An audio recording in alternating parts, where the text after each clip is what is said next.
Dağıtacak insan lazım, memleketin işiyle meşgul olmak lazım millete. Burada Sayın Vekillerim, Sayın Saadet Partisi Genel İdare Kurulu üyemiz, da sosyal ilişkilerimizin sağlıklı gelişmesi, barış ve huzur ortamının oluşması için ahlaki ve hukuki olarak uyulması gereken yazılı veya yazısız bazı kurallar ve yine uyulması gereken, toplumda yaşanması ve yaşatılması gereken değerler vardır.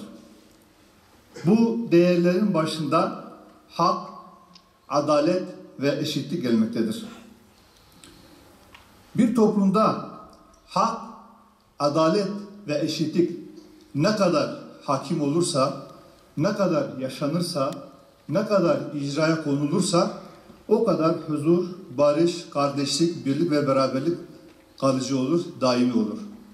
Ama eğer bu denge bozulursa, hak ve adalet kişisel çıkar ve menfaate yönelik çalışırsa, o zaman maalesef toplumda aradığımız huzur ve barışı bulamayacağımız gibi yine birlik ve beraberlikler de dağılır gider.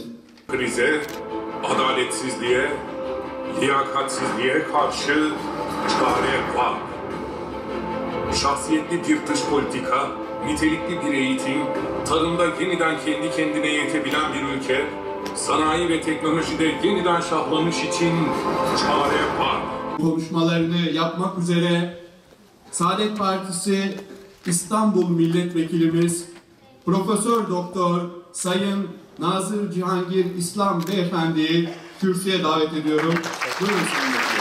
KHK'nın toplumun gündemine bu kadar kuvvetli bir şekilde, hafızada kalıcı bir şekilde oturmasının nedeni 15 Temmuz askeri darbe girişimi, başarısız darbe girişimi sonrasında 20 Temmuz'da ilan edilen olağanüstü halle ilgili bir durum. Şimdi ne yapıldı o dönemde bir hatırlayalım, hafızamızı tazeleyelim. 15 Temmuz'dan kısa bir süre sonra ilk KHK çıktı ve bu KHK ile aşağı yukarı 70-80 bin kişi işlerinden atıldı. Ne oldu neticede? 140 bin insan kamu görevinden atıldı.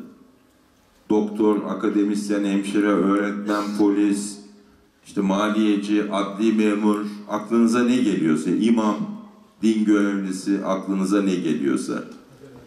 Peki, hademeye kadar gitti. Tabii, bütün memur statüsünde kim varsa bunları attılar. Peki, biz KHK'lılar atıldık.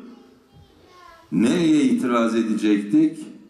İtiraz edeceğimiz hiçbir yer yoktu. Hiçbir yer.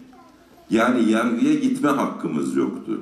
Bize dendi ki burada oturacaksınız. İşte bu yüzden sivil ölü dediler. Bize bu yüzden sivil ölü dediler. Biz sizi atıyoruz ve bu kararımızı da hiç kimseyle tartışmıyoruz dediler. Bunu çiziyorlar. Yani diyorlar ki biz Türkiye'yi işte o noktadan bu noktaya getirdik. Yollar, köprüler inşa ettik. Evet yaptılar ama şimdi değerli arkadaşlar bakın para yatırdıkları hemen hemen hiçbir şeyin bu ülkenin üretimine bir katkısı yok.